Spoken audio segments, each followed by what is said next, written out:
Headlines. YTPS ನಲ್ಲಿ ಕಲ್ಲಿದ್ದಲು ಕಳ್ಳತನ, ಅಧಿಕಾರಿಗಳು ಗುತ್ತಿಗೆದಾರರ ವಿರುದ್ಧ ಕ್ರಿಮಿನಲ್ ಕೇಸ್ ದಾಖಲಿಸಲು ಆಗ್ರಹಿಸಿ 22ರಿಂದ ಅನಿರ್ದಿಷ್ಟಾವಧಿ ಧರಣಿ. ಎಸ್ ನರಸಿಂಹಲು. ತಾಲೂಕು ಗ್ಯಾರಂಟಿ ಯೋಜನೆಗಳ ಸಭೆ, ಸಾರ್ವಜನಿಕರ ಸಮಸ್ಯೆ ನಿವಾರಣೆಗೆ ಸಹಾಯವಾಣಿ ಆರಂಭಿಸಿ ಪವನ್ ಕಿಶೋರ್ ಪಾಟೀಲ್. ಜಿಲ್ಲಾ ಕರಡು ಯೋಜನೆ ಕುರಿತು ಸಭೆ, ಇಲಾಖೆಗಳು ಸಮರ್ಪಕ ಮಾಹಿತಿ ನೀಡಲು ಡಾಕ್ಟರ್ ರೋಣಿ ಸೂಚನೆ. ಜನವರಿ 14-15ರಂದು ನರಸೀಪುರದಲ್ಲಿ ಅಂಬಿಗರ ಚೌಡಯ್ಯ ಶರಣ ಸಂಸ್ಕೃತಿ ಉತ್ಸವ, ಶಾಂತ ಭೀಷ್ಮ ಚೌಡಯ್ಯ ಸ್ವಾಮೀಜಿ. ಡಿಸೆಂಬರ್ 18ರಂದು ಕೊಡಲ್ಲ ಅಂದ್ರೆ ಕೊಡಲ್ಲ ಹಾಸ್ಯ ಪ್ರಧಾನ ನಾಟಕ ಪ್ರದರ್ಶನ, ರಂಗಸ್ವಾಮಿ. ಹಿರಿಯ ನಾಗರಿಕರ ಕೇಂದ್ರದಲ್ಲಿ ಕೇಂದ್ರ ಸಚಿವ HD ಕುಮಾರಸ್ವಾಮಿ ಹುಟ್ಟುಹಬ್ಬ ಆಚರಣೆ, ಹಿರಿಯರು ವೃದ್ಧರು ಅನಾಥರಲ್ಲ, JDS ನಿಮ್ಮೊಂದಿಗಿದೆ, ಎಂ ವಿರೂಪಾಕ್ಷಿ. YTPS ವಿದ್ಯುತ್ ಕೇಂದ್ರಕ್ಕೆ ಪೂರೈಕೆಯಾಗುವ ಕಲ್ಲಿದ್ದಲು ಕಳ್ಳತನದ ಮಾರಾಟ ಅವ್ಯವಹಿತವಾಗಿ ನಡೆಯುತ್ತಿದ್ದು, ಪ್ರಕರಣದಲ್ಲಿ ಭಾಗಿಯಾದವರ ವಿರುದ್ಧ ಕ್ರಿಮಿನಲ್ ಕೇಸ್ ದಾಖಲಿಸಬೇಕೆಂದು ಆಗ್ರಹಿಸಿ ಡಿಸೆಂಬರ್ 22ರಿಂದ YTPS ಕಚೇರಿ ಮುಂದೆ ಅನಿರ್ದಿಷ್ಟಾವಧಿ ಧರಣಿ ನಡೆಸಲಾಗುತ್ತದೆ ಎಂದು ದಲಿತ ಸಂಘಟನೆಗಳ ಒಕ್ಕೂಟದ ಜಿಲ್ಲಾ ಸಂಚಾಲಕ ಎಸ್ ನರಸಿಂಹಲು ಹೇಳಿದರು. ಅವರಿದ್ದು ಮಾಧ್ಯಮಗೋಷ್ಠಿ ಉದ್ದೇಶಿಸಿ ಮಾತನಾಡಿದ 193 ಕೋಟಿ ರೂಪಾಯಿ ವೆಚ್ಚದಲ್ಲಿ ಕಲ್ಲಿದ್ದಲು ಪೂರೈಕೆ ಟೆಂಡರ್ ಆಗಿದ್ದು, ಎರ್ಮರ್ಸ್ ರೈಲು ನಿಲ್ದಾಣ ಬಳಿ ಕಲ್ಲಿದ್ದಲು ಸ್ವಚ್ಛತೆ ಹೆಸರಿನಲ್ಲಿ ಅಕ್ರಮವಾಗಿ ಕಲ್ಲಿದ್ದಲು ಮಾರಾಟ ಮಾಡಲಾಗುತ್ತಿದೆ. ಈಗಾಗಲೇ 2 ಬಾರಿ ಕೇಸ್ ದಾಖಲಾದರೂ ಅಕ್ರಮ ಕಳ್ಳತನ ಮಾತ್ರ ನಿಂತಿಲ್ಲ. ಕಲ್ಲಿದ್ದಲು ಕಳ್ಳ ಸಾಗಣೆ ಹಿಂದೆ ಪವರ್ ಮ್ಯಾಕ್ ಕಂಪನಿಯ ವ್ಯವಸ್ಥಾಪಕ ನಿರ್ದೇಶಕ ಕಿಶೋರ್ ಬಾಬು, ಸಹಾಯಕ ಮೇಲ್ವಿಚಾರಕಾರಿ ಕೃಷ್ಣ, YTPS ಮುಖ್ಯ ಅಭಿಯಂತರ, ಅಧೀಕ್ಷರ ಅಭಿಯಂತರ, ವ್ಯವಸ್ಥಾಪಕ ನಿರ್ದೇಶಕರು ಸೇರಿದಂತೆ ರೈಲು ಗುತ್ತಿಗೆದಾರರು ಸೇರಿ ಅಕ್ರಮ ಕಲ್ಲಿದ್ದಲು ಸಾಗಣೆ ಮಾಡುತ್ತಿದ್ದಾರೆ. ಕಳೆದ 2 ವರ್ಷಗಳಿಂದ ನಡೆಯುತ್ತಿರುವ ಕಳ್ಳ ವ್ಯವಹಾರದಲ್ಲಿ YTPS, ಪವರ್ ಮ್ಯಾಕ್ಸ್, ರೈಲ್ವೆ ಅಧಿಕಾರಿಗಳು, ಗುತ್ತಿಗೆದಾರರು ಶಾಮೀಲಾಗಿದ್ದಾರೆ. ಜಿಲ್ಲೆ ಸಚಿವರು, ಶಾಸಕರು, ಜಿಲ್ಲಾಧಿಕಾರಿ ಮತ್ತು ಜಿಲ್ಲಾ ಪೊಲೀಸ್ ವರಿಷ್ಠಾಧಿಕಾರಿಗಳು ಮಾಹಿತಿದ್ದರು ತಡೆಯುವ ಕೆಲಸವಾಗಲಿಲ್ಲ. ಸಣ್ಣ ನೀರಾವರಿ ಸಚಿವ NS ಬೋಸರಾಜು ಮತ್ತು ಅವರ ಪುತ್ರ ರವಿ ಬೋಸರಾಜ್ ಇವರ ಹೆಸರು ಹೇಳಿ ಅವರ ಹೆಸರು ದುರ್ಬಳಕೆ ಮಾಡಿಕೊಂಡು ಕಳ್ಳ ವ್ಯವಹಾರ ನಡೆಯುತ್ತಿದ್ದಾರೆ. ಕಾರ್ಮಿಕ ಸಂಘದ ಅಧ್ಯಕ್ಷ ಎಂದು ಹೇಳಿಕೊಂಡು ಸೈಯದ್ ಶಾಬಾದಿ ಎಂಬಾತ ಡೋಜರ್, ಲಾರಿ ಸೇರಿ ಇತರೆ ಯಂತ್ರೋಪಕರಣಗಳನ್ನು ಹೊಂದಿ ಸಾಗಣೆ ಮಾಡುತ್ತಿದ್ದಾರೆ. ಪವರ್ ಮ್ಯಾಕ್ಸ್ ಸುರೇಂದ್ರನಾಥ್, ಹರಿಕೃಷ್ಣ ಸೇರಿದಂತೆ ಅನೇಕರು ಬೆಂಬಲವಾಗಿ ನಿಂತಿದ್ದಾರೆ. ವಿದ್ಯುತ್ ಉತ್ಪಾದನೆಗೆ ಕದಿಸಲಾದ ಕಲ್ಲಿದ್ದಲು ಅಕ್ರಮ ಸಾಗಣೆಯಿಂದ ಬಹುದೊಡ್ಡ ಜಾಲ ಕಾರ್ಯನಿರ್ವಹಿಸುತ್ತಿದೆ. ಕೂಡಲೇ ಸರ್ಕಾರ CBI, CID ತನಿಖೆಗೆ ವಹಿಸಬೇಕು, ತಪ್ಪಿತಸ್ಥರ ವಿರುದ್ಧ ಕ್ರಮ ಕೈಗೊಳ್ಳಬೇಕೆಂದರು. ಈ ಕುರಿತು ಜಿಲ್ಲಾಧಿಕಾರಿಗಳಿಗೆ ದೂರು ನೀಡಿದರು. ಅವರು ನನಗೆ ಸಂಬಂಧವಿಲ್ಲ ಎಂದು ಹೇಳಿದ್ದಾರೆ. ಅಕ್ರಮವಾಗಿ ಕಲ್ಲಿದ್ದಲು ದಂಧೆಯಿಂದ ರಾಜಕಾರಣಿಗಳು, ಅಧಿಕಾರಿಗಳು, YTPS ಅಧಿಕಾರಿಗಳು ಶಾಮಲಾಗಿದ್ದಾರೆ. KPCNDಯವರು ಕೂಡಲೇ ಕ್ರಿಮಿನಲ್ ಕೇಸ್ ದಾಖಲಿಸಬೇಕೆಂದು ಅನಿರ್ದಿಷ್ಟ ಧರಣಿ ನಡೆಸಲಾಗುತ್ತದೆ ಎಂದರು. RTPS ಮತ್ತು YTPS ರಾಯಚೂರು ಜಿಲ್ಲೆಯ ಪ್ರಮುಖ ಇಡೀ ಕರ್ನಾಟಕ ರಾಜ್ಯಕ್ಕೆ 45 to 50%, 50% ರಾಯಚೂರು ಜಿಲ್ಲೆಯ YTPS ಮತ್ತು RTPS ಘಟಕಗಳು ಉತ್ಪಾದನೆ ಆಗ್ತಿರುವಂತಹ ವಿದ್ಯುತ್ ಅನ್ನು ಇಡೀ ಕರ್ನಾಟಕ ರಾಜ್ಯಕ್ಕೆ 50% ಸಪ್ಲೈ ಮಾಡ್ತಾರೆ. ಆ ವಿಷಯಕ್ಕೆ ಸಂಬಂಧಪಟ್ಟಂಗೆ ಎಲ್ಲ ಪತ್ರಿಕೆಗಳಲ್ಲಿ ಬಂತು, ಎಲ್ಲ ಮೀಡಿಯಾಗಳಲ್ಲೂ ಬಂತು. ಆದರೆ ಈ ಹಗಲು ಧರಣಿ ನಿಲ್ತಾ ಇಲ್ಲ. ಅದಕ್ಕೆ ಪ್ರಮುಖ ಕಾರಣಗಳು, ಒಂದು, ಕರ್ನಾಟಕ ಸರ್ಕಾರ ಮತ್ತು power make project private limited ಇವ್ರ ಮಧ್ಯೆ ಆಗಿರ್ತಕ್ಕಂಥ ಒಂದು ಒಪ್ಪಂದ ಅಗ್ರಿಮೆಂಟ್. ಈ ಅಗ್ರಿಮೆಂಟು ದಿನಾಂಕ 22/9/2023 ಈ ಅಗ್ರಿಮೆಂಟು 3 ವರ್ಷಗಳ ಕಾಲ ಅಗ್ರಿಮೆಂಟ್ ಆಗ್ತದೆ. ಯಾರು ಅಗ್ರಿಮೆಂಟ್ ಅಂತಂದ್ರೆ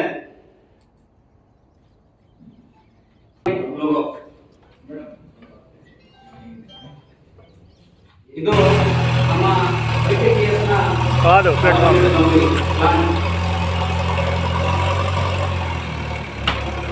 ಈ ಪವರ್ ಕಂಪನಿಯ ಮುಖ್ಯಸ್ಥರಾಗಿರ್ತಕ್ಕಂಥ Sanjay Kishore Babu, chairman of managing director, ಇವ್ರ ಕಡೆಯಿಂದ ಕರ್ನಾಟಕ ಸರ್ಕಾರಕ್ಕೆ 3 ವರ್ಷಗಳ ಕಾಲ ಅಗ್ರಿಮೆಂಟ್ ಮಾಡಿಕೊಡ್ತಾರೆ. 3 ವರ್ಷಗಳ ಕಾಲ ಅಗ್ರಿಮೆಂಟ್ ಮಾಡಿಕೊಡ್ತಾರೆ. ಪ್ರತಿ ದಿನ NS ರಾಜು ಏನು ಅಂತ ವ್ಯಾಗನ್, ರೈಲ್ವೆ ವ್ಯಾಗನ್ ಪಕ್ಕದ ರಾಜ್ಯದ ತೆಲಂಗಾಣ, ಆಂಧ್ರ ಪ್ರದೇಶದಿಂದ ಕಲ್ಲಿದ್ದಲು ಗಣಿಗಾರಿಕೆಯಿಂದ ಅಗ್ರಿಮೆಂಟ್ ಆಗಿರ್ತಕ್ಕಂಥ ಕರ್ನಾಟಕ ಸರ್ಕಾರ ಮತ್ತು power make managing director Kishore Babu ಎನ್ನುವ ಕಡೆಯಿಂದ ಅಗ್ರಿಮೆಂಟ್ ಆಗಿದೆ. ಅದು ಸರಿಸುಮಾರು 190 ಕೋಟಿ ರೂಪಾಯಿ.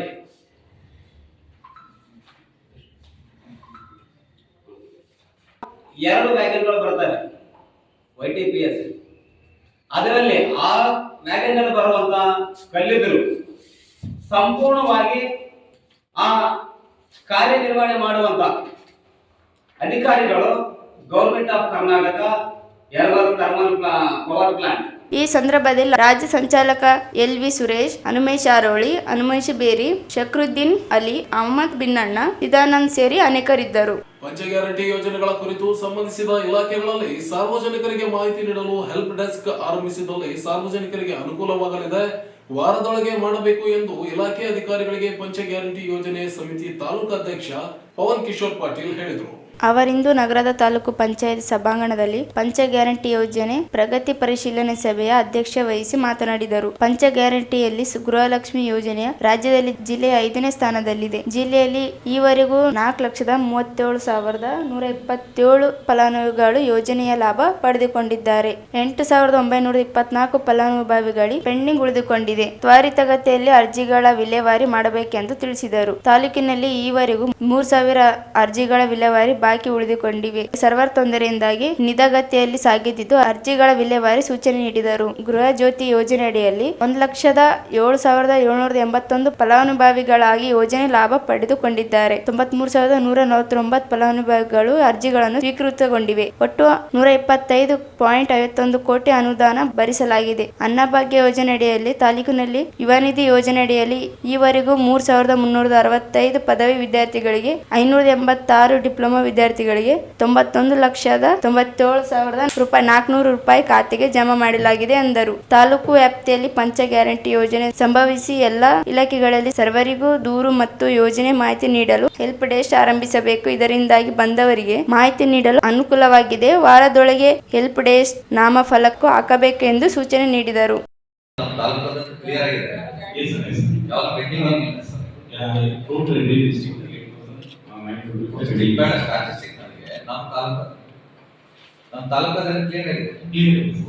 ಯಾವುದೇ ಪೆಂಡಿಂಗ್ ಇಲ್ಲ. ಈಗ ಫಿಗರ್ ಇರೋದು 87 ಏನಿದೆ ಅದು ನಮ್ಮ ಡಿಸ್ಟ್ರಿಕ್ಟ್ ಹೌದು ಸರ್. 87 ಕೋಟಿ ಆಗಸ್ಟ್ ಪೇಮೆಂಟ್ ಆಗಿದೆ. 87 ಕೋಟಿ ಆಗಸ್ಟ್ ತಿಂಗಳಲ್ಲಿ. ಹೌದು ಸರ್. ಆಗಸ್ಟ್ ತಿಂಗಳಲ್ಲಿ 87 ಕೋಟಿ ಪೇಮೆಂಟ್ ಆಗಿದೆ. ಇದರಲ್ಲಿ ನಮ್ಮ ತಾಲೂಕದ ಅಂತ ಫಿಗರ್ ಸರ್ ತಾಲೂಕು ಮತ್ತೆ ಬೇರೆ ಇನ್ನೇನು ಸಮಸ್ಯೆ ಮತ್ತೆ ಇನ್ನೊಂದು ಫಸ್ಟ್ ಆಗಸ್ಟ್ 2023 ಬರೀ 60 ಕೋಟಿ ಆಗ್ತಾ ಇದೆ ಸರ್. ಈಗ 87 ಕೋಟಿ ತನಕ ಆಗಿದೆ ಸರ್ ಪ್ರತಿ ತಿಂಗಳು. ಅಂದ್ರೆ ಅಪ್ಲಿಕೆಂಟ್ ಬೆನಿಫಿಷರೀಸ್ ಜಾಸ್ತಿ ಆದಂಗಿಲ್ಲ, ಅದು ಅಪ್ಗ್ರೇಡೇಷನ್ ಆಗ್ತಾನೆ ಇದೆ ಸರ್. ಟೋಟಲ್ ಡಿಸ್ಟ್ರಿಕ್ಟ್ ಅಲ್ಲಿ ಬೆನಿಫಿಷರೀಸ್ ಸರ್ ಟೋಟಲ್ ಬೆನಿಫಿಷರೀಸ್ ಬಂದು 4,48,138 ಇದೆ ಸರ್. ಈಗ 4,48,138 ಸರ್. ಈಗ ಆಲ್ರೆಡಿ ಪೇಮೆಂಟ್ ಆಗಿರೋದು 4,37,127 ಇದೆ ಸರ್. ನಿಮಗೆ 2023-24 ವರೆಗೆ ಪೆಂಡಿಂಗ್ ಇತ್ತು ಹೊಸ ಆಧಾರ್ ಬೇಕು, ನಮ್ಮ ರೇಷನ್ ಕಾರ್ಡ್ ಡೀಟೇಲ್ ಉಪಚಾರ ಈಗ ಅವೆಲ್ಲ ಕ್ಲಿಯರ್ ಆದಾಗ ಹೊಸ ಕಾರ್ಡ್ ಆಗಿದ್ದ ಅದನ್ನೆಲ್ಲ ಅಪ್ರೋಚ್ ಸಿಗ್ತದ ಈಗ ಅಲ್ಲ ಈಗ ಶುರು ಮಾಡಿದ್ರೆ ಕೂಡ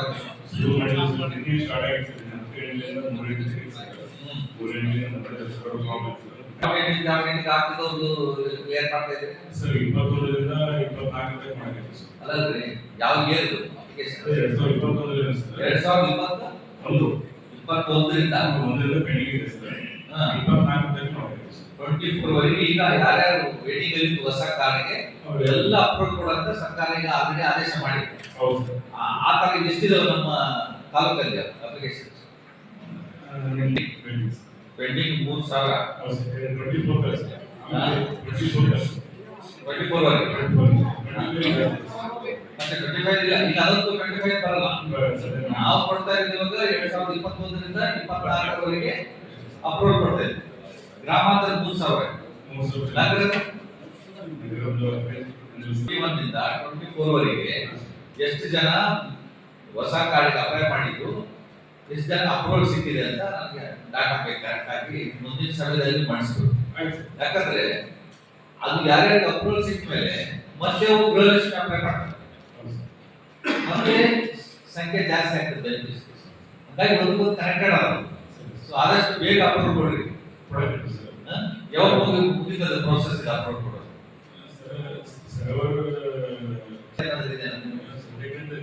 ಅಪ್ರೂವಲ್ ಕೊಡಬೇಕು ಬೇಗ. 3,000 ಅಂದ್ರೆ ಈಗ 3,000 ಹೊಸ ಕಾರ್ಡ್ ಅಂದ್ರೆ ಸಾಮಾನ್ಯ ಅಲ್ಲ. ಅದರಲ್ಲಿ ಕೆಲವೊಂದು ಮಾಡ್ತೀವಿ, ಮಾಡಿ ಬೇಡ ಮಾಡಿ, ಬಟ್ ಉಳಿದವಾದ ಬೆನಿಫಿಷರೀಸ್ ಎಲ್ಲ ಲಾಭ ಆಗ್ಬೇಕಲ್ಲ, ಬೇಗ ಆಗ್ಬೇಕು. ಯಾಕಂದ್ರೆ ನಿಮ್ಗೆ ಜನವರಿಯಿಂದ ಕಿಟ್ ಬರುತ್ತೆ ಇವಾಗ, ಹೌದಾ?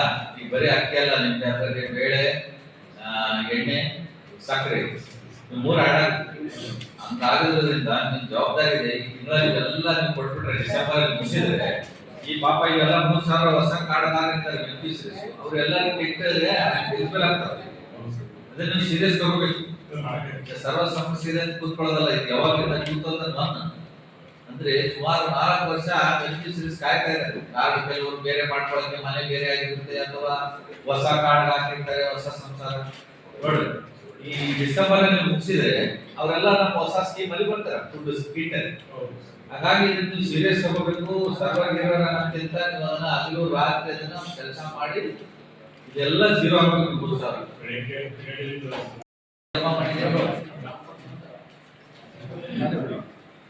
ಒಂದಿನ ಸರ್ ಪೇಮೆಂಟ್ ಆಗಿದೆ ಸರ್. ಬಟ್ ಈ ರೀಸೆಂಟ್ ಅಂದ್ರೆ ಆಗಸ್ಟ್ ಪೇಮೆಂಟ್ ಆಗಿದೆ ಸರ್. ಸರ್ ಟೋಟಲ್ ನಮ್ಮ ಡಿಸ್ಟ್ರಿಕ್ಟ್ ಬಂದು ಇಲ್ಲಿವರೆಗೂ ಎಷ್ಟೇ ಇತ್ತು?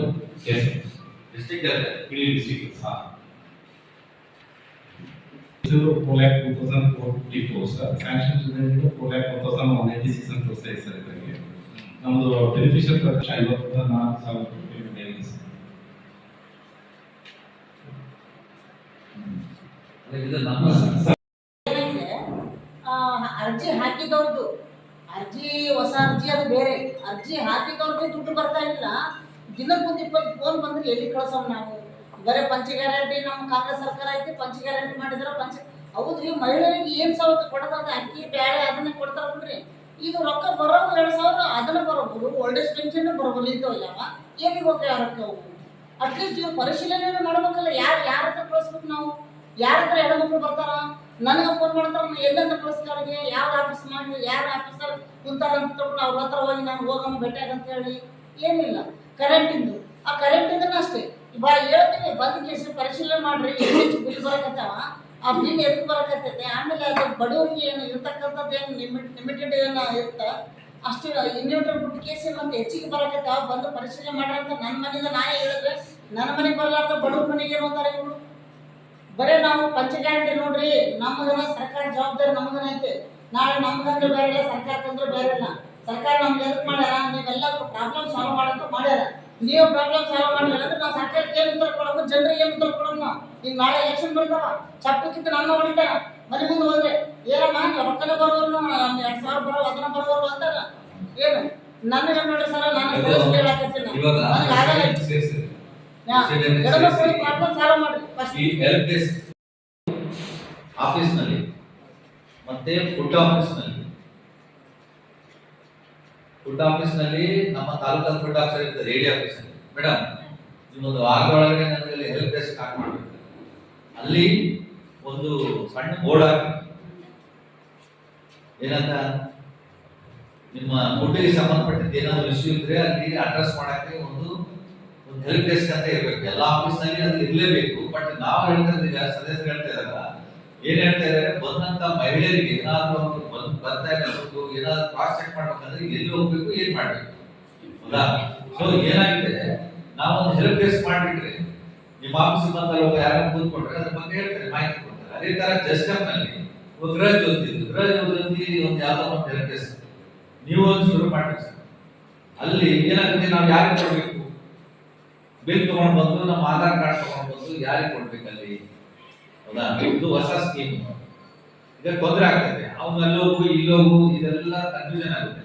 ಅದನ್ನ ನೀವು ಸ್ಪಷ್ಟವಾಗಿ ಮಾಹಿತಿನ ನೀವು ವೆಲ್ಫೇರ್ ಸ್ಟಾರ್ಟ್ ಮಾಡಿದ್ರೆ ನಾವು ಇಲ್ಲಿ ಯುವ ಆಫೀಸ್ ಇಂದ ನಮ್ಮ ತಾಲೂಕಾ ಕಮಿಟಿ ಕಡೆಯಿಂದ ಒಂದು ಪೇಪರ್ ಪ್ರಕಟಣೆ ಉಚಿತವಾಗಿ ವಾರ್ತಾ ಇಲಾಖೆಯಿಂದ ನಾವು ಹೊರಡಿಸ್ಬಿಟ್ಟು ಸಾರ್ವಜನಿಕರಿಗೆ ತೊಂದರೆ ಆಗದೆ ಈ ಕಚೇರಿಯಲ್ಲಿ ಒಂದು ಆಫೀಸ್ ಇದೆ, ಆ ಆಫೀಸ್ ನಲ್ಲಿ ನೀವು ಸಂಪರ್ಕ ಮಾಡಿ. ಯಾರಿಗಾದ್ರೂ ಗೃಹಜ್ಯೋತಿ ಸಮಸ್ಯೆ ಇದ್ರೆ ಜಸ್ಕಾಂ ಇಲಾಖೆಯಲ್ಲಿ OIDM ಕಚೇರಿಯಲ್ಲಿ ಎಲ್ಲಿ ಮಾಡಿದ್ದಾರೆ ಅಂತ ನಾವು ಆಫೀಸ್ ಅಡ್ರೆಸ್ ಕೊಡಕ್ಕಾಗ್ತದೆ. ಹೌದಾ? ಇದನ್ನು ಬೇಗನೆ ಫುಡ್ ವುಮೆನ್ ಅಂಡ್ ಚೈಲ್ಡ್ ನಮ್ಮ ಜಸ್ಕಾಂ, ಹೌದಾ, ಯುವ ನಿಧಿಯವರು ಮತ್ತೆ KSRTC ಅವರು ಸಹ ಅಲ್ಲಿ LPSK ಇಲ್ಲ. KSRTC ದೊಡ್ಡ ರಗಡ ಸಮಸ್ಯೆ ಇದೆ ಡೈಲಿ. ಸೊ ನೀವೊಂದು ನಮ್ದು ಶಕ್ತಿ ಯೋಜನೆ ಒಂದು LPS ಮಾಡಿದ್ದೀರಾ? ರೂಟೀನ್ ಇಲಾಖೆದು ನನ್ ಬೇಡ ಹೇಳಿ. ರಾಹುಲ್ ಅವರು ನಾನು ಹೇಳ್ತಾ ಇರೋದು ಒನ್ಲಿ ಶಕ್ತಿ ಯೋಜನೆ. ಮೇಡಮ್ ಈಗ ಮಾತಾಡ್ತಾ ಇರೋದು ನಮ್ಮ 5 ಯೋಜನೆಗಳು ಮಾತ್ರ ನಾವು ಮಾತಾಡ್ತಾ ಇರೋದು. ಇಲ್ಲಿ ಈಗ ಇಲಾಖೆ ಬೇರೆ ಸರ್ವಿಸ್ಗಳ ಬಗ್ಗೆ ನಾವು ಮಾತಾಡ್ತಾ ಇಲ್ಲ. ಹೌದಾ? ನೀವು ಮೇಡಮ್ ಮಕ್ಕಳ ಇಲಾಖೆಗೆ ಬೇರೆ ಸರ್ವಿಸ್ಗಳ ಬಗ್ಗೆ ಬೇರೆ ಸ್ಕೀಮ್ಸ್ ಬಗ್ಗೆ ನಾವು ಚರ್ಚೆ ಮಾತಾಡ್ತಾ ಇಲ್ಲ. ನಾವು ಮಾತಾಡ್ತಾ ಇರೋದು ಒನ್ಲಿ ಈ 5 ಪಂಚ ಗ್ಯಾರಂಟಿ ಯೋಜನೆಗಳಿಗೆ ಸಂಬಂಧಪಟ್ಟಂತೆ ಶಕ್ತಿ ಯೋಜನೆಯಲ್ಲಿ ಒಬ್ಬ ಮಹಿಳೆ ಯಾವಾಗ ಬಸ್ ಕೈ ಮಾಡಿದ್ರೆ ಕಂಡಕ್ಟರ್ ಡ್ರೈವರ್ ನಿಲ್ಸಲ್ಲ, ಅವ್ರ ಹಂಗೆ ಓಡಿಸ್ತಾರೆ. ಆಯಮ್ಮ ಬಂದು ಎಲ್ಲಿ ಹೇಳ್ಬೇಕು? ಎಲ್ಲಿಂದ ಎಲ್ಲಿ ಹೋಗುವಮ್ಮ? ನೀವು ಪ್ರಾಕ್ಟಿಕಲ್ ಇಲ್ಲ, ನಾನು ಅಬ್ಸರ್ವ್ ಮಾಡ್ತಾ ಇದ್ದೀನಿ. ನೀವು ಪ್ರಾಕ್ಟಿಕಲ್ ಆಗಿ ನಿಮ್ಮಿಂದನೇ ಆ ಗಂಜಳಿ ದಿವಸದ ರೂಟಿಗೆ ದಿನ ತಲೆನೋವಾಗಿದ್ದು ದಿನ ಹೋಗ್ತಾ ಇರ್ತಾರೆ. ನಾನು ಹೇಳೋದು ನೀವು ತಲೆ ಮೇಲೆ ಹಾಕೋದಲ್ಲ, ನೀವು ಡಿಪೋ ಮ್ಯಾನೇಜರ್, ನೀವು ಡಿಪೋದಲ್ಲಿ. ಹೌದಾ? ಇಲ್ಲೊಂದು 2 ಟೆಸ್ಟ್ ಮಾಡಿ ಒಂದು ಶಕ್ತಿ ಯೋಜನೆಗೆ ಒಬ್ಬ ಕಂಟ್ರೋಲರ್ ಇರ್ತಾರಲ್ಲ, ಡೈಲಿ ಇರ್ತಾರಲ್ರಿ ಬಸ್ ಸ್ಟ್ಯಾಂಡ್ ಅಲ್ಲಿ. ಈ ಸಂದರ್ಭದಲ್ಲಿ ಗ್ಯಾರಂಟಿ ಯೋಜನಾ ಅನುಷ್ಠಾನ ಸಮಿತಿಯ ಸದಸ್ಯರಾದ ವೆಂಕಟೇಶ್ ನಾಯಕ್, ಶಶಿಕಲಾ ಭೀಮರಾಯ್, ಅಧಿಕಾರಿಗಳಾದ ಮೊಹಮ್ಮದ್ ಯೂಸುಫ್, ಮಂಜುನಾಥ, ಮೈಬೂಬ್ ಸೇರಿದಂತೆ ಅನೇಕರಿದ್ದರು. 2026-27ನೇ ಸಾಲಿಗೆ ಕೆಳಹಂತದ ಯೋಜನೆಗಳೊಂದಿಗೆ ಮೂಲ ಬೇಡಿಕೆಗಳಿಗೆ ಬೇಕಾದ ಅನುದಾನದ ಕುರಿತು ಜಿಲ್ಲಾ ವಾರ್ಷಿಕ ಕರಡು ಅಭಿವೃದ್ಧಿ ಯೋಜನೆ ರೂಪಿಸಲು ಮಾಹಿತಿಯನ್ನ ನಿಗದಿತ ನಮೂನೆಯಲ್ಲಿ ಇಂದು ಸಂಜೆಯೊಳಗಾಗಿ ಅಧಿಕಾರಿಗಳು ಸಲ್ಲಿಸುವಂತೆ ಜಿಲ್ಲಾ ಪಂಚಾಯತ್ ಮುಖ್ಯ ಯೋಜನಾಧಿಕಾರಿ ಡಾಕ್ಟರ್ ಟಿ ರೋಣಿ ಹೇಳಿದರು. ಅವರಿದ್ದು ನಗರ ಜಿಲ್ಲಾ ಪಂಚಾಯತ್ ಸಭಾಂಗಣದಲ್ಲಿ ಹಮ್ಮಿಕೊಂಡಿದ್ದ ಜಿಲ್ಲಾ ವಾರ್ಷಿಕ ಕರಡು ಅಭಿವೃದ್ಧಿ ಯೋಜನೆ ನಿರೂಪಿಸಿ ಸಲ್ಲಿಸಿ ಕುರಿತು ಜಿಲ್ಲಾ ಮಟ್ಟದ ಅಧಿಕಾರಿಗಳೊಂದಿಗೆ ಸಭೆಯನ್ನು ಉದ್ದೇಶಿಸಿ ಮಾತನಾಡಿದರು. ಶಿಕ್ಷಣ ಇಲಾಖೆ, ಕೃಷಿ ಇಲಾಖೆ, ಆರೋಗ್ಯ ಇಲಾಖೆ ಸೇರಿ 50 ಇಲಾಖೆಗಳನ್ನು ಸರ್ಕಾರ ನಿಗದಿಪಡಿಸಿದ್ದು, ಈ ಇಲಾಖೆಗಳು ತಮ್ಮ ಇಲಾಖೆಗೆ ಬೇಕಾದ ಅನುದಾನದ ಮಾಹಿತಿ ಮತ್ತು ಮೂಲ ಬೇಡಿಕೆಗಳನ್ನು ಸಲ್ಲಿಸಬೇಕು. ಯೋಜನೆಗಳನ್ನು ಸರಿಯಾದ ಕ್ರಮದಲ್ಲಿ ಮತ್ತು ಯಾವುದೇ ಗೊಂದಲಗಳಿಲ್ಲದಂತೆ ಪಡಿಸಬೇಕೆಂದು ಎಂದರು. ಎಲ್ಲ ಇಲಾಖೆಯ ಅಧಿಕಾರಿಗಳು ನಮೂನೆ 5A ಮತ್ತು 5B ನಲ್ಲಿ ಯೋಜನೆಗಳ ಮಾಹಿತಿಯನ್ನು ಸಲ್ಲಿಸಬೇಕು. ರಾಜ್ಯ ಸರ್ಕಾರದಿಂದ ನೀಡಲಾದ 5A ನಮೂನೆಯಲ್ಲಿ ಕಡ್ಡಾಯವಾಗಿ ಜಿಲ್ಲೆ ಇಲಾಖೆಯ ಹೆಸರು ಹಾಗೂ ಕೋಷ್ಟಕದಲ್ಲಿ ಕಾರ್ಯಕ್ರಮ, ಕಾಮಗಾರಿ ವಿವರ, ಭೌತಿಕ ಘಟಕ, ಭೌತಿಕ ಗುರಿಯಲ್ಲಿ SCP, TSP ಹಾಗೂ ಸಾಮಾನ್ಯ ಒಳಗೊಂಡ ಒಟ್ಟು ಭೌತಿಕ ಗುರಿಯನ್ನು ನಮೂದಿಸಬೇಕು. ಅನುದಾನ ಬೇಡಿಕೆಯಲ್ಲಿ SCP, TSP ಮತ್ತು ಸಾಮಾನ್ಯ ಒಳಗೊಂಡ ಒಟ್ಟು ಅನುದಾನ ಬೇಡಿಕೆಗಳನ್ನು ಸಲ್ಲಿಸಬೇಕು. ನಂತರ ಅನುದಾನದ ಮೂಲಕ ಮಾಹಿತಿ ದಾಖಲಿಸಬೇಕು ಎಂದು ತಿಳಿಸಿದರು. 5B ನಮೂನೆಯಲ್ಲಿ ಇಲಾಖೆಗಳ ಹೆಸರು, ಅನುದಾನದ ಬೇಡಿಕೆಯಲ್ಲಿ SCP ಮತ್ತು TSP ಹಾಗೂ ಸಾಮಾನ್ಯ ಒಳಗೊಂಡ ಒಟ್ಟು ಅನುದಾನ ಬೇಡಿಕೆಯ ಕುರಿತು ಮಾಹಿತಿ ಸಲ್ಲಿಸಬೇಕಾಗಿದೆ. ಅಧಿಕಾರಿಗಳು ಜವಾಬ್ದಾರಿಯುತವಾಗಿ ತಮ್ಮ ಇಲಾಖೆಗಳಿಗೆ ಬೇಕಾದ ಮೂಲ ಬೇಡಿಕೆಗಳನ್ನು ಸಲ್ಲಿಸಬೇಕು. ಅಭಿವೃದ್ಧಿ ಕಾಮಗಾರಿ ಕಾರ್ಯಕ್ರಮಗಳ ಕುರಿತು ನಿಗಾವಹಿಸಿ ಮಾಹಿತಿ ಸಲ್ಲಿಸಬೇಕೆಂದು ತಿಳಿಸಿದರು. ಮಾಹಿತಿ ಕೇಳಿದ್ದಾರೆ ಎಂದು ಅವಸರದಲ್ಲಿ ನೀಡದೆ ಮೂಲ ಬೇಡಿಕೆಗಳನ್ನು ಸರಿಯಾಗಿ ಪಟ್ಟಿ ಮಾಡಿ ತಮ್ಮ ಇಲಾಖೆಗಳಿಗೆ ಮತ್ತು ತಮ್ಮ ಇಲಾಖೆಯ ವ್ಯಾಪ್ತಿಯ ಯೋಜನೆಗಳಿಗೆ ಬೇಕಾದ ಬೇಡಿಕೆಗಳನ್ನು ಸಲ್ಲಿಸಬೇಕೆಂದು ತಿಳಿಸಿದರು. ಇನ್ನು KDPಗೆ ಸಂಬಂಧಿಸಿದಂತೆ ಇಲಾಖೆಯವರು ಮಾಹಿತಿಯನ್ನು ಡಿಸೆಂಬರ್ 18ರ ಒಳಗಾಗಿ ಜಿಲ್ಲಾ ಪಂಚಾಯತಿಗೆ ಸಲ್ಲಿಸಬೇಕೆಂದು ಇಂದಿನ ಪಾಲನಾ ವರದಿಯಲ್ಲಿ ನವೀಕರಣ ಇದ್ದಾರೆ, ಅದನ್ನು ಸೇರಿಸಬೇಕು. ಇಂದಿನ ಪಾಲನಾ ವರದಿಯನ್ನು ಯಥಾವತ್ತಾಗಿ ಸಲ್ಲಿಸುವಂತಿಲ್ಲ ಎಂದರು. ಸೊ ಇದಕ್ಕೆ ಗ್ರಾಮ ಪಂಚಾಯತಿಯಿಂದ ಆಯ್ಕೆಯಾಗಿರ್ತಕ್ಕಂಥ ಮೆಂಬರ್ಸ್ ಇರ್ತಾರೆ, ಅಡ್ಮಿನಿಸ್ಟ್ರೇಟರ್ಸ್ ಇರ್ತಾರೆ ಮತ್ತು ವೈಸ್ ಚೇರ್ಮನ್ಸ್ ಇರ್ತಾರೆ. ಜಿಲ್ಲಾ ಮಟ್ಟದಲ್ಲಿ ನಮ್ಮ ಎಲ್ಲ MLAs, MLCs, MPs, they are all the members of DPC. So ನಮ್ಗೆ ಗೊತ್ತಿದೆಯಲ್ಲ, ಸ್ವಲ್ಪ ಮಾಹಿತಿ ಇಲ್ಲಂದರೆ ಸಭೆಗಳು ಹೆಂಗಾಗ್ತಾವ, ಸ್ವಲ್ಪ ತಲೆಲಿಟ್ಕೊಳ್ಳಿ. ನೀವು ಕೊಡ್ತಾ ಇಲ್ಲ, ಯಾಕಂದರೆ ಯು ಟೇಕನ್ ವೆರಿ ಅಂದರೆ ಈಸಿ. ಇರ್ಲಿ ಬಿಡಿ ಅಂತ ತಗೊಂಡಿದ್ದೀರಿ. ದಯವಿಟ್ಟು ಒಂದು ಮಾಹಿತಿ ಇಲ್ಲಾಂದರೆ ಬಹಳ ಸಭೆಗಳನ್ನು ನೋಡಿದ್ದೇವೆ ಹೆಂಗಾಗ್ತಾವ ಅಂತೇಳಿ. ಅದಕ್ಕೆ ಅವಕಾಶ ಕೊಡುವಂಥದ್ದು ಬೇಡ. ಈಗಾಗಲೇ ನಮಗಂತ ರೆಕಾರ್ಡ್ ಇದೆ, we have written well in advance letters. ಎಷ್ಟು ಸಲ ಮೆಸೇಜ್ ಹಾಕಿದ್ರೆ ಹೂ ಅಂತೀರಿ, ಕೊಡಲ್ಲ. ಅಸಲಿಗೆ ನಾನು ಇವತ್ತು ಡಿಸೈಡ್ ಮಾಡಿದ್ದೀನಿ, ನಿಮ್ಮನ್ನು ಹೊರಗೆ ಕಳ್ಸಂಗಿಲ್ಲ. ಇಲ್ಲೇ ಲ್ಯಾಪ್ಟಾಪ್ ತರಿಸ್ರಿ, ಇಲ್ಲೇ ಮಾಡ್ರಿ, ಸಬ್ಮಿಟ್ ಮಾಡಿ. ಇಲ್ಲಂತಂದ್ರೆ ಏನು, what is the fun? Calling number of times meeting. ನಾವು ಕೂಡ ದಟ್ ಎಲ್ಲೆಲ್ಲ BC ಮೀಟಿಂಗ್ ಎಲ್ಲ ಕಡೆ ನಾವು ಹೋಗ್ಬೇಕಾಗ್ತದೆ. ಅಸಲಿಗೆ ಡ್ರಾಫ್ಟ್ ಪ್ಲಾನ್ ಅಂತ ತಿಳ್ಕೊಬೇಡಿ. ಈಗಾಗಲೇ ನಾವು ಮಾಡಿದ್ದೀವಿ ಜಿಲ್ಲಾ ಪಂಚಾಯತ್ ಡ್ರಾಫ್ಟ್ ಪ್ಲಾನ್, ಅದು ಬೇರೆ. ಇದು ಜಿಲ್ಲಾ ಯೋಜನೆಗೆ ಸಂಬಂಧಪಟ್ಟಿರ್ತಕ್ಕಂಥ ಅಭಿವೃದ್ಧಿ ಯೋಜನೆ, ಡೆವಲಪ್ಮೆಂಟ್ ಪ್ಲಾನ್. ಏನಿದು ಮೇನ್ ಉದ್ದೇಶ ಡೆವಲಪ್ಮೆಂಟ್ ಪ್ಲಾನ್ ಅಂದರೆ, ಈಗ ಎಲ್ಲ ಮೂಲ ಬೇಡಿಕೆಗಳನ್ನು ಈಡೇರಿಸಲಿಕ್ಕೆ ರೆಗ್ಯುಲರ್ ಪ್ಲಾನಲ್ಲಿ ಆಗೋದಿಲ್ಲ ಅಲ್ವನಪ್ಪ. ನಮ್ಮ ರೆಗ್ಯುಲರ್ ಪ್ಲಾನ್ಗಳಲ್ಲಿ ಈ ಮೂಲ ಬೇಡಿಕೆಗಳನ್ನು ಮೀಟ್ ಔಟ್ ಮಾಡಲಿಕ್ಕೆ ಆಗೋದಿಲ್ಲ. ಇದಕ್ಕೋಸ್ಕರವಾಗಿ ಸರ್ಕಾರ ಆಲೋಚನೆ ಮಾಡಿ ಒಂದು ಎಷ್ಟು ಮೂಲ ಬೇಡಿಕೆಗಳಿದ್ದಾವೆ, APMC ನಿಮ್ಮ ಮೂಲ ಬೇಡಿಕೆಗಳು ಏನಿದ್ದಾವೆ, ಅಗ್ರಿಕಲ್ಚರ್ ಡಿಪಾರ್ಟ್ಮೆಂಟ್ 2 ಕೋಟಿ ಕೊಟ್ಟಿದ್ರಿ. 2 ಕೋಟಿ ಕೊಟ್ಟರೆ ನಿಮ್ಮ ಜಿಲ್ಲೆಗೆ ಸಾಕ? ಈ ಸಂದರ್ಭದಲ್ಲಿ ಎಲ್ಲ ಜಿಲ್ಲಾ ಪಂಚಾಯತ್ ಉಪ ಕಾರ್ಯದರ್ಶಿ ಅಲಸಿದಪ್ಪ ಪೂಜಾರಿ ಸೇರಿದಂತೆ ವಿವಿಧ ಇಲಾಖೆಯ ಜಿಲ್ಲಾ ಮಟ್ಟದ ಅಧಿಕಾರಿಗಳು ಉಪಸ್ಥಿತರಿದ್ದರು. ನಿಜಶರಣ ಅಂಬಿಗರ ಗುರುಪೀಠದಲ್ಲಿ ಜನವರಿ 14-15ರಂದು ಅಂಬಿಗರ 10ನೇ ಶರಣ ಸಂಸ್ಕೃತಿ ಉತ್ಸವ, ವಚನ ಗ್ರಂಥ ರಥೋತ್ಸವ, ಅಂಬಿಗರ ಚೌಡಯ್ಯ ಶಿಲಾ ಮಂಟಪ, ಕಂಚಿನ ಪುತ್ಥಳಿ ಅನಾವರಣ, ಶ್ರೀ ಮಹರ್ಷಿ ವೇದವ್ಯಾಸ ಕಲ್ಯಾಣ ಮಂಟಪ ಉದ್ಘಾಟನೆ ಕಾರ್ಯಕ್ರಮವನ್ನು ಆಯೋಜಿಸಲಾಗಿದೆ ಎಂದು ಸುಕ್ಷೇತ್ರ ನರಸೀಪುರದ ಅಂಬಿಗರ ಚೌಡಯ್ಯ ಗುರುಪೀಠದ ಶಾಂತ ಭೀಷ್ಮ ಚೌಡಯ್ಯ ಸ್ವಾಮೀಜಿ ಹೇಳಿದರು. ಅವರಿದ್ದು ಮಾಧ್ಯಮಗೋಷ್ಠಿ ಉದ್ದೇಶಿಸಿ ಮಾತನಾಡಿದ ಜನವರಿ 14ರಂದು ನಿಜಶರಣ ಅಂಬಿಗರ ಚೌಡಯ್ಯನ ತೊಟ್ಟಿಲುತ್ಸವ ಬೆಳಗ್ಗೆ 8 ಗಂಟೆಗೆ ಅಂಬಿಗರ ಚೌಡಯ್ಯ ಐಕ್ಯ ಮಂಟಪ ಪೂಜೆ, ಸಾಮೂಹಿಕ ರಕ್ತದಾನ ಶಿಬಿರ, ಸಾಮೂಹಿಕ ವಿವಾಹ, ಶ್ರೀ ಲಿಂಗೈಕ ಸದ್ಗುರು ಶ್ರೀ ಶಾಂತಮುನಿ ಮಹಾಸ್ವಾಮಿಗಳ 10ನೇ ವರ್ಷದ ಪುಣ್ಯ ಸ್ಮರಣೆ ಮಧ್ಯಾಹ್ನ 12 ಗಂಟೆಗೆ ರಾಜ್ಯ ಮಟ್ಟದ ಪ್ರತಿಭಾ ಪುನಸ್ಕಾರ ವಚನ ಕಂಠಪಾಠ ಸ್ಪರ್ಧೆ ವಿಜೇತರಿಗೆ ಬಹುಮಾನ ವಿತರಣೆ ಕಾರ್ಯಕ್ರಮ ನಡೆಯಲಿದೆ. ಜನವರಿ 15ರಂದು ಬೆಳಗ್ಗೆ ಧರ್ಮ ಧ್ವಜಾರೋಹಣ, ಬೆಳಗ್ಗೆ 10 ಗಂಟೆಗೆ ನಿಜಶರಣ ಅಂಬಿಗರ ಚೌಡಯ್ಯವರ ಶೀಲ ಮಂಟಪ ಕಂಚಿನ ಪುತ್ಥಳಿ ಆವರಣ ವೇದವಾಸ್ಯ ಕಲ್ಯಾಣ ಮಂಟಪ ಉದ್ಘಾಟನೆ ಕಾರ್ಯಕ್ರಮದ ನಡೆಯಲಿದ್ದು ಮುಖ್ಯಮಂತ್ರಿ ಸಿದ್ದರಾಮಯ್ಯ, ಉಪಮುಖ್ಯಮಂತ್ರಿ DK ಶಿವಕುಮಾರ್ ಸೇರಿದಂತೆ ಅನೇಕ ಸಚಿವರು, ಸಂಸದರು, ಶಾಸಕರುಗಳನ್ನು ಆಹ್ವಾನಿಸಲಾಗಿದೆ. ಈ ಅಂಬಿಗರ ಚೌಡಯ್ಯವರ 906 ಜನ್ಮೋತ್ಸವ ಮಧ್ಯಾಹ್ನ ಶ್ರೀ ಶಾಂತ ಭೀಷ್ಮ ಚೌಡಯ್ಯ ಮಹಾಸ್ವಾಮಿಗಳಾದ ಪೀಠಾರೋಹಣ, ದಶಮಾನೋತ್ಸವ ಹಾಗೂ ಸಂಜೆ 5 ಗಂಟೆಗೆ ವಚನ ಗ್ರಂಥ ಮಹಾರಥೋತ್ಸವ ಕಾರ್ಯಕ್ರಮ ನಡೆಯಲಿದೆ. ರಾಜ್ಯದ ಎಲ್ಲ ಜಿಲ್ಲೆಗಳಿಂದ ಭಕ್ತರು ಹೆಚ್ಚಿನ ಸಂಖ್ಯೆಯಲ್ಲಿ ಭಾಗವಹಿಸುವಂತೆ ಮನವಿ ಮಾಡಿದ್ದರು. 37 ಪರ್ಯಾಯ ಪದಗಳಿಂದ ಗುರುತಿಸಿಕೊಳ್ಳುವಂತಹ ನಮ್ಮ ಅಂಬಿಗ ಸಮಾಜದ ಏಕೈಕ ಗುರುಪೀಠವಾದಂಥ ಹಾವೇರಿ ಜಿಲ್ಲೆಯ ಸುಕ್ಷೇತ್ರ ನರಸೀಪುರ ನಿಜಶರಣ ಅಂಬಿಗರ ಚೌಡಯ್ಯ ಗುರುಪೀಠದಲ್ಲಿ ಪ್ರತಿ ವರ್ಷದಂತೆ ಈ ವರ್ಷವೂ ಕೂಡ ಅಂಬಿಗರ ಶರಣ ಸಂಸ್ಕೃತಿ ಉತ್ಸವ, ಈ ಬಾರಿ ಅಂಬಿಗರ 10ನೇ ಶರಣ ಸಂಸ್ಕೃತಿ ಉತ್ಸವ, ವಚನ ಗ್ರಂಥ ಮಹಾರಥೋತ್ಸವ, ನಿಜಶರಣ ಅಂಬಿಗರ ಚೌಡಯ್ಯನವರ ಒಂದು 906ನೇ ಜಯಂತ್ಯೋತ್ಸವ ಮತ್ತು ಗುರುಪೀಠದಲ್ಲಿ ನಿರ್ಮಾಣ ಆಗಿರ್ತಕ್ಕಂತಹ ನೂತನವಾಗಿ ನಿರ್ಮಾಣವಾಗಿರ್ತಕ್ಕಂತಹ ನಿಜಶರಣ ಅಂಬಿಗರ ಚೌಡಯ್ಯನವರ ಶಿಲಾ ಮಂಟಪ ಮತ್ತು ಕಂಚಿನ ಪುತ್ಥಳಿ ಅನಾವರಣ ವಿಶೇಷ ಉದ್ಘಾಟನಾ ಸಮಾರಂಭ, ಹಲವಾರು ಮಹರ್ಷಿ ವೇದವ್ಯಾಸ ಕಲ್ಯಾಣ ಮಂಟಪ 5 ಕೋಟಿ ರೂಪಾಯಿ ವೆಚ್ಚದಲ್ಲಿ ನಿರ್ಮಾಣವಾಗಿರ್ತಕ್ಕಂತಹ ಮಹರ್ಷಿ ವೇದವ್ಯಾಸರ ಕಲ್ಯಾಣ ಮಂಟಪ, ಹೀಗೆ ಹಲವಾರು ಒಂದು ಕಟ್ಟಡಗಳ ಉದ್ಘಾಟನೆ ಹಾಗೂ 14-15-2026 7 ದಿನಗಳ ಪರ್ಯಂತರವಾಗಿ ಸಾಂಸ್ಕೃತಿಕ, ಧಾರ್ಮಿಕ, ಸಾಹಿತ್ಯಿಕ, ಸಂಘಟನಾತ್ಮಕವಾಗಿರ್ತಕ್ಕಂಥ ಕಾರ್ಯಕ್ರಮಗಳು ಈ ಒಂದು ಗುರುಪೀಠದಲ್ಲಿ ಜರುಗ್ತಾ ಇದ್ದಾವೆ. 14 ಬೆಳಗ್ಗೆ ಅಂಬಿಗರ ಚೌಡಯ್ಯನವರ ಜಯಂತ್ಯೋತ್ಸವದ ನಿಮಿತ್ತವಾಗಿ ತೊಟ್ಟಿಲೋತ್ಸವ ಕಾರ್ಯಕ್ರಮ, ತದನಂತರ ನಿಜಶರಣ ಅಂಬಿಗರ ಚೌಡಯ್ಯನವರ ಜನ್ಮಸ್ಥಳ ಮತ್ತು ಐಕ್ಯಸ್ಥಳ ಗುರುಪೀಠದಲ್ಲಿರ್ತಕ್ಕಂತಹ ಚೌಡಯ್ಯದಾನಪುರದಲ್ಲಿರ್ತಕ್ಕಂಥ ಅಂಬಿಗರ ಚೌಡಯ್ಯನವರ ಐಕ್ಯ ಮಂಟಪಕ್ಕೆ ವಿಶೇಷವಾದಂತಹ ಪೂಜೆಯನ್ನ ನಾವು ಭಕ್ತರೊಳಗೆ ಹೋಗಿ ಪೂಜೆ ಸಲ್ಲಿಸುತ್ತಿದ್ದೀವಿ.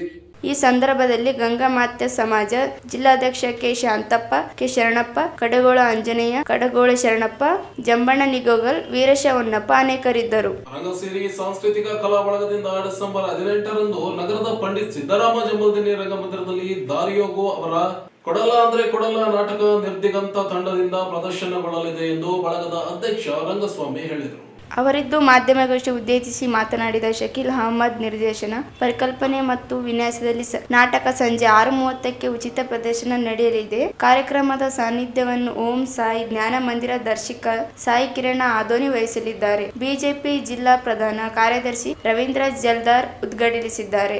ಅಧ್ಯಕ್ಷತೆಯನ್ನು ಸೂರ್ಯೋದಯ ವಾಕಿಂಗ್ ಕ್ಲಬ್ ಅಧ್ಯಕ್ಷ ಬಿ ಬಸವರಾಜ್ ವಹಿಸಿಕೊಳ್ಳಲಿದ್ದಾರೆ. ಮುಖ್ಯ ಅತಿಥಿಗಳಾದ Danappa Yadav, N Srinivasa Reddy, Guruprasad Swamy, Mallesha Kolami, doctor Jagruti Deshmane, M Subhash, U Narasareddy, Ramachandra Karli, Sharanappa Pandeda, Praveena Reddy Gunjalli, Rajashankara T, Vijayarajareddy, Lakshmana Mandalagera, Kondappa ಭಾಗವಹಿಸಿದ್ದಾರೆ ಎಂದರು. ರಂಗಕರ್ಮಿ ಲಕ್ಷ್ಮಣ ಮಂಡಲಗೇರ ಮಾತನಾಡಿ, ಇಟಾಲಿಯನ್ ದೇಶದ ರಕ್ಕರ್ಮಿ ರಚಿಸಿರುವ ಕ್ಯಾಟ್ ಪೇ ಓಟ್ ಪೇ ಕೃತಿ ಆಧಾರಿತ ನಾಟಕ ಕೊಡಲ್ಲ ಎಂದ ನಾಟಕ ಪ್ರದರ್ಶನವಾಗುತ್ತದೆ. ಬೆಲೆ ಏರಿಕೆ, ಕಾರುಗಳ ಏರಿಕೆ ಕಥಾವಸ್ತು ಹೊಂದಿರುವ ಹಾಸ್ಯ ಪ್ರಧಾನ ನಾಟಕ ಪ್ರದರ್ಶನಗೊಳ್ಳುತ್ತದೆ ಎಂದರು.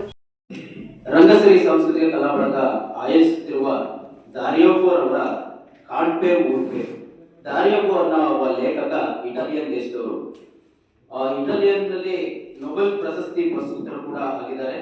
ಮತ್ತು ಅವರ ಒಬ್ಬ ನಿರ್ದೇಶಕರು ಮಾತ್ರ ಅಲ್ಲ, ರೈಟರು ಮತ್ತು ನಟರು ಮತ್ತು ಅವರೊಬ್ಬ ಪೊಲಿಟಿಕಲ್ ಆಕ್ಟಿವಿಸ್ಟ್ ಕೂಡ ಆಗಿದ್ರು ಇಟಲಿಯಲ್ಲಿ. ಅಂತ ಒಬ್ಬ ಲೇಖಕರ ಒಂದು ಕೃತಿಯನ್ನ ತಗೊಂಡು ಕನ್ನಡದಲ್ಲಿ ಕೊಡಲ್ ಅಂದ್ರೆ ಕೊಡಲ್ ಅನ್ನೋ ಒಂದು ನಾಟಕವನ್ನ ಅನುವಾದ ಮಾಡಿಕೊಂಡು ಪ್ರಕಾಶ್ ರೈ ಅವರ ನಿರ್ದಿಗಂತ, ಶ್ರೀರಂಗಪಟ್ಟಣದಲ್ಲಿ ಏನಿದೆ ನಿರ್ದಿಗಂತ, ಆ ನಿರ್ದಿಗಂತ ಸಂಸ್ಥೆಯ ನೇತೃತ್ವದಲ್ಲಿ ಶಕೀಲ್ ಅಹಮದ್ ಅಂತೇಳಿ ಉತ್ತರ ಕರ್ನಾಟಕ ಭಾಗದ ಒಬ್ಬ ಪ್ರಸಿದ್ಧ ರಂಗ ನಿರ್ದೇಶಕ, ಬ್ರಿಟನ್, ಜರ್ಮನಿ, ಸಿಂಗಾಪುರ್ನಲ್ಲಿ ರಂಗ ತರಬೇತಿಯನ್ನು ಪಡೆದುಕೊಂಡು ಇವತ್ತು ಕರ್ನಾಟಕ ಕನ್ನಡ ರಂಗಭೂಮಿಯಲ್ಲಿ ಉತ್ತಮ ನಾಟಕಗಳನ್ನ, ಅಂದ್ರೆ ಪ್ರಸ್ತುತ ಸನ್ನಿವೇಶಗಳಿಗೆ ಸಂಬಂಧಪಟ್ಟಂತ ವಿಷಯಗಳನ್ನ, ರಿಲೆವೆಂಟ್ ನಾಟಕಗಳನ್ನ ತಗೊಂಡು ಇವತ್ತು ಕನ್ನಡ ರಂಗಭೂಮಿಯಲ್ಲಿ ಹೊಸ ಚೈತನ್ಯವನ್ನ ಮತ್ತು ಹೊಸ ಪ್ರಯೋಗಗಳನ್ನ ಕೊಡುತ್ತಾ ಬರ್ತಾ ಇದ್ದಾರೆ. ಅಂತ ನಿರ್ದೇಶಕರ ನಿರ್ದೇಶನ ಮಾಡುವಂತಹ ಒಂದು ಕೊಡಲ್ ಅಂದ್ರೆ ಕೊಡಲ ನಾಟಕ ರಾಯಚೂರಿನಲ್ಲಿ ಪ್ರದರ್ಶನ ಆಗ್ತಾ ಇದೆ.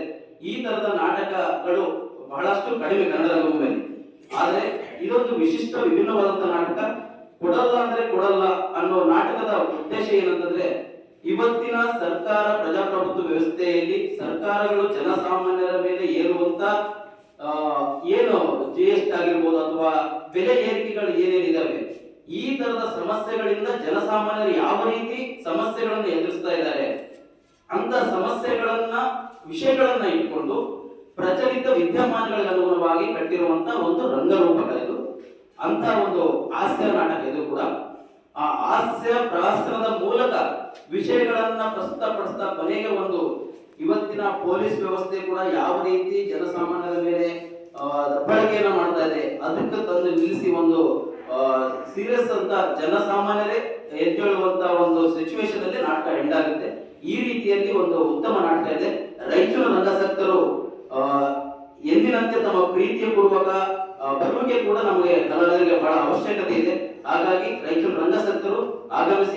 ಈ ಸಂದರ್ಭದಲ್ಲಿ ವೆಂಕಟ ನರಸಿಂಹ ಇದ್ದರು. ವೃದ್ಧಾಶ್ರಮದಲ್ಲಿರುವ ವೃದ್ಧರು ಅನಾಥರಲ್ಲ, ಅವರಿಗೆ ಜೆಡಿಎಸ್ ಪಕ್ಷ ಎಂದಿಗೂ ಬೆನ್ನೆಲುಬಾಗಿ ನಿಂತಿರುತ್ತದೆ. ಕುಮಾರಸ್ವಾಮಿ ಅವರು ಮುಂದೆ ಉತ್ತಮ ಆರೋಗ್ಯದಿಂದ ಇದ್ದು ರಾಜ್ಯ ರಾಷ್ಟ್ರ ಮಟ್ಟದಲ್ಲಿ ಆಡಳಿತ ನಡೆಸುವಂತೆ ಹಿರಿಯರು ಆಶೀರ್ವದಿಸಬೇಕೆಂದು ಜೆಡಿಎಸ್ ಜಿಲ್ಲಾಧ್ಯಕ್ಷ ಎಂ ವಿರೂಪಾಕ್ಷಿ ಹೇಳಿದರು. ಅವರಿಂದು ನಗರದ ಹಿರಿಯ ನಾಗರಿಕ ಮನೆ ವೃದ್ಧಾಶ್ರಮದಲ್ಲಿ ಬೃಹತ್ ಕೇಂದ್ರ ಕೈಗಾರಿಕೆ ಮತ್ತು ಉಕ್ಕು ಸಚಿವ HD ಕುಮಾರಸ್ವಾಮಿ ಅವರು 66ನೇ ಹುಟ್ಟುಹಬ್ಬ ಆಚರಣೆ ಕಾರ್ಯಕ್ರಮ ಉದ್ದೇಶಿಸಿ ಮಾತನಾಡಿದರು. ಇತ್ತೀಚಿನ ದಿನಗಳಲ್ಲಿ ಹಲವಾರು ಸಂಘಟನೆಗಳು ಮತ್ತು ವ್ಯಕ್ತಿಗಳು ತಮ್ಮ ಹುಟ್ಟುಹಬ್ಬವನ್ನು ವೃದ್ಧಾಶ್ರಮದಲ್ಲಿ ಆಚರಣೆ ಮಾಡಿಕೊಳ್ಳುತ್ತಿರುವುದು ಅತ್ಯಂತ ಹೆಮ್ಮೆಯ ವಿಚಾರವಾಗಿದೆ. HD ಕುಮಾರಸ್ವಾಮಿ ಅವರು ವೃದ್ಧರ, ರೈತರ, ಬಡವರ ದಿನ, ದಲಿತರ ಪರವಾಗಿ ಕಾಳಜಿಯನ್ನು ಇಟ್ಟುಕೊಂಡಿರುವ ರಾಜಕಾರಣಿ ಆಗಿದ್ದು, ಅವರ ರಾಜಕೀಯ ಜೀವನ ಹೇಗೆ ಮುಂದುವರಿಯುವಂತೆ ಹಿರಿಯರು ಆಶೀರ್ವಾದ ಮಾಡಬೇಕು ಎಂದು ತಿಳಿಸಿದರು.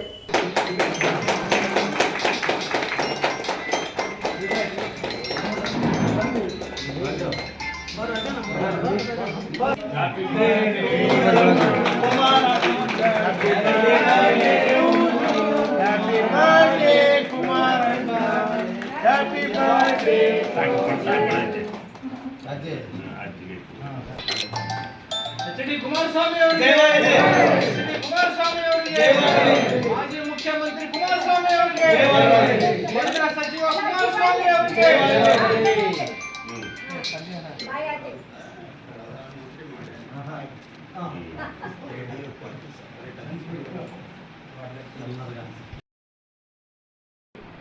ಆದರೆ ಇವತ್ತು ನಿಮಗೆ ಹಲವಾರು ರೀತಿಯ ಮಕ್ಕಳು ನೀವು ನೋಡ್ತಾ ಇದ್ದೀರಿ. ಬೇರೆ ಬೇರೆಯವರೆಲ್ಲ ಬಂದು ನಿಮ್ಮ ಆಶೀರ್ವಾದವನ್ನು ಪಡ್ಕೊಂಡು ನಿಮ್ಮ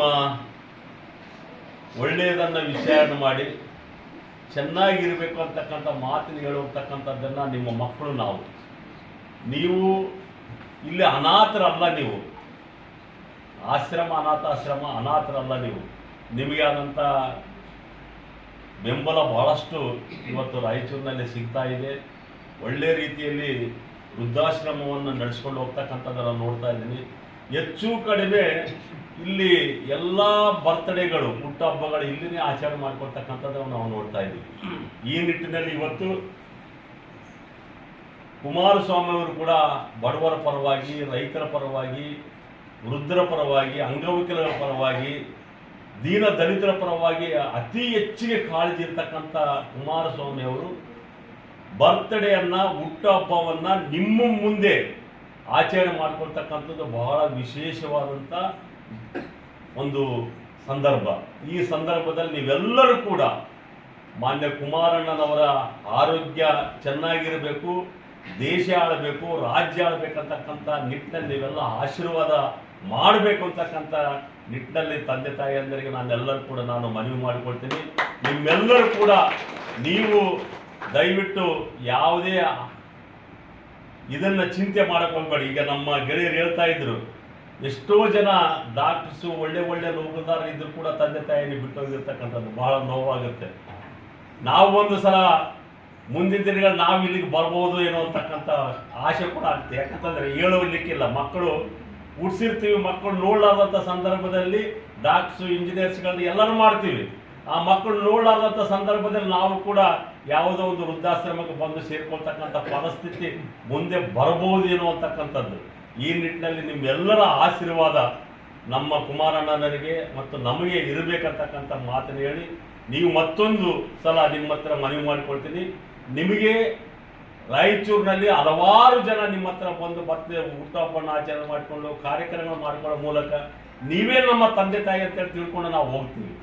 ನಿಮಗೆ ನಾವು ಮಕ್ಕಳಿದ್ದಂಗೆ ದಯವಿಟ್ಟು ನೀವೆಲ್ಲರೂ ಕೂಡ ಆಶೀರ್ವಚನ ಮಾಡಿ ಅಂತಕ್ಕಂಥ ಮಾತು ಹೇಳಿ ನಾನು ಮಾತು. ಇದೇ ವೇಳೆ ಗ್ರಾಮಾಂತರ ಘಟಕದ ಅಧ್ಯಕ್ಷ ಸಣ್ಣ ನರಸಿಂಹನಾಯಕ ಮಾತನಾಡಿ, ಹಿರಿಯ ಸೇವೆ ಮಾಡುವುದು ಅತ್ಯಂತ ಪುಣ್ಯದ ಕೆಲಸವಾಗಿದ್ದು, ಜೆಡಿಎಸ್ ಪಕ್ಷದ ಬಡವರ ರೈತರ ಪಕ್ಷವಾಗಿದ್ದು, ಕುಮಾರಸ್ವಾಮಿ ಅವರು ಮುಂದೆ ಮುಖ್ಯಮಂತ್ರಿಗಳಾಗಿರುತ್ತಾರೆ. ಆಗ ವೃದ್ಧಾಶ್ರಮದಲ್ಲಿರುವ ಹಿರಿಯರ ಸಮಸ್ಯೆಗಳಿಗೆ ಶಾಶ್ವತ ಪರಿಹಾರ ನೀಡುವ ಯೋಜನೆಗಳನ್ನು ಜಾರಿಗೊಳಿಸುತ್ತಾರೆ ಎಂದು ತಿಳಿಸಿದರು.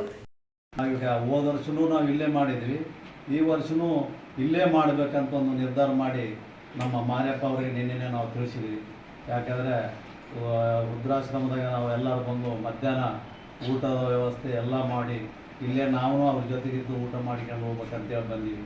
ಇವತ್ತು ತಂದೆ ತಾಯಿಗೆ ಇಲ್ಲಿರ್ತಕ್ಕಂಥ ಎಲ್ಲ ನಾವು ಬಂದಿರತಕ್ಕಂಥ ಎಲ್ಲ ಒಬ್ಬೊಬ್ಬ ಮಗಂತ ನಾವು ಭಾವನೆ ಮಾಡಬೇಕು ಇವತ್ತು. ಯಾಕಂದರೆ ಅವ್ರಿಗೆ ಪ್ರತಿ ತಿಂಗಳ ಒಬ್ಬೊಬ್ಬರು ಮಾಡಿದ್ರು ಒಳ್ಳೆಯದು. ಇವತ್ತು ಆ ತಂದೆ ತಾಯಿಗೆ ಮಾಡಿದಷ್ಟು ನಮಗೆ ಪುಣ್ಯ ಬರ್ತದೆ ಹೊತ್ತು. ಯಾಕಂದರೆ ನಮಗೆ ಇದೊಂದು ಪುಣ್ಯ ಕಾರ್ಯ ಸಿಗ್ಬೇಕಂದ್ರೆ ಎಲ್ಲರಿಗೂ ಸಿಗೋದಿಲ್ಲ, ಇದು ಮಾಡ್ಬೇಕಂದ್ರೆ. ಈಗ ಅವ್ರ ಮಕ್ಕಳೇನೋ ಇವ್ರನ್ನ ಇಲ್ಲಿ ಬಿಟ್ಟಾರಂದರೆ ಅವ್ರ ದುರದೃಷ್ಟರು ನಿಜವಾಗಿ ಹೇಳ್ಬೇಕಂದ್ರೆ. ಯಾಕಂದರೆ ತಂದೆ ತಾಯಿಗಿಂತ ದೇವರೇ ಇಲ್ಲ, ಫಸ್ಟ್ ದೇವರೇ ನಮಗೆ ತಂದೆ ತಾಯಿ. ತಂದೆ ತಾಯಿ ಬಿಟ್ಟ ಮೇಲೆ ಸೆಕೆಂಡ್ ದೇವರಿಲ್ಲ. ಇಂಥ ಅವಕಾಶಗಳು ನಾವು ಮಾಡ್ತೀವಿ ಅಂದರೆ ನಮಗೊಂದು ಪುಣ್ಯ ಕೆಲಸ ಸಿಕ್ಕಂಗೆ ನಾವು ಈ ಸೇವೆ ಮಾಡೋಕ್ಕೆ. ಅದಕ್ಕೆ ಪ್ರತಿ ವರ್ಷ ಆಗಲಿ ಪ್ರತಿ ತಿಂಗಳಾಗಲಿ ಕೈಲಾದಷ್ಟು ಎಲ್ಲ ನಮ್ಮ ಪಕ್ಷದ ವತಿಯಿಂದ ಇವತ್ತು ನಾವೆಲ್ಲರೂ ಮಾಡಮ್ರಿ. ಈ ಸಂದರ್ಭದಲ್ಲಿ ಅಯ್ಯಪ್ಪ ನಾಯಕ, ನರಸಪ್ಪ ಆಶಾಪುರ್, ರಾಮು ಎಸ್ ರಾಜು, ಅದ್ದಿರಾಜ್ ಸೇರಿದಂತೆ ಅನೇಕರಿದ್ದರು. ಕೊನೆಯಲ್ಲಿ ಮತ್ತೊಮ್ಮೆ ಹೆಡ್ಲೈನ್ಸ್. YTBS ನಲ್ಲಿ ಕಲ್ಲಿದ್ದಲು ಕಳ್ಳತನ, ಅಧಿಕಾರಿಗಳು ಗುತ್ತಿಗೆದಾರರ ವಿರುದ್ಧ ಕ್ರಿಮಿನಲ್ ಕೇಸ್ ದಾಖಲಿಸಲು ಆಗ್ರಹಿಸಿ 22ರಿಂದ ಅನಿರ್ದಿಷ್ಟಾವಧಿ ಧರಣಿ. ಎಸ್ ನರಸಿಂಹಲು. ತಾಲೂಕು ಗ್ಯಾರಂಟಿ ಯೋಜನೆಗಳ ಸಭೆ, ಸಾರ್ವಜನಿಕರ ಸಮಸ್ಯೆ ನಿವಾರಣೆಗೆ ಸಹಾಯವಾಣಿ ಆರಂಭಿಸಿ ಪವನ್ ಕಿಶೋರ್ ಪಾಟೀಲ್. ಜಿಲ್ಲಾ ಕರಡು ಯೋಜನೆ ಕುರಿತು ಸಭೆ, ಇಲಾಖೆಗಳು ಸಮರ್ಪಕ ಮಾಹಿತಿ ನೀಡಲು ಡಾಕ್ಟರ್ ರೋಣಿ ಸೂಚನೆ. ಜನವರಿ 14-15ರಂದು ನರಸೀಪುರದಲ್ಲಿ ಅಂಬಿಗರ ಚೌಡಯ್ಯ ಶರಣ ಸಂಸ್ಕೃತಿ ಉತ್ಸವ, ಶಾಂತ ಭೀಷ್ಮ ಚೌಡಯ್ಯ ಸ್ವಾಮೀಜಿ. ಡಿಸೆಂಬರ್ 18ರಂದು ಕೊಡಲ್ಲ ಅಂದ್ರೆ ಕೊಡಲ್ಲ ಹಾಸ್ಯ ಪ್ರಧಾನ ನಾಟಕ ಪ್ರದರ್ಶನ, ರಂಗಸ್ವಾಮಿ. ಹಿರಿಯ ನಾಗರಿಕರ ಕೇಂದ್ರದಲ್ಲಿ ಕೇಂದ್ರ ಸಚಿವ ಎಚ್.ಡಿ. ಕುಮಾರಸ್ವಾಮಿ ಹುಟ್ಟುಹಬ್ಬ ಆಚರಣೆ. ಹಿರಿಯರು ವೃದ್ಧರು ಅನಾಥರಲ್ಲ, ಜೆಡಿಎಸ್ ನಿಮ್ಮೊಂದಿಗಿದೆ ಎಂ ವಿರೂಪಾಕ್ಷಿ. ಇದಿಷ್ಟು ಇವತ್ತಿನ ಸುದ್ದಿ. ಪ್ರಮುಖ ಸುದ್ದಿಗಳಿಗಾಗಿ ನೋಡ್ತಾ ಇರಿ ಮೆಗಾ ನ್ಯೂಸ್.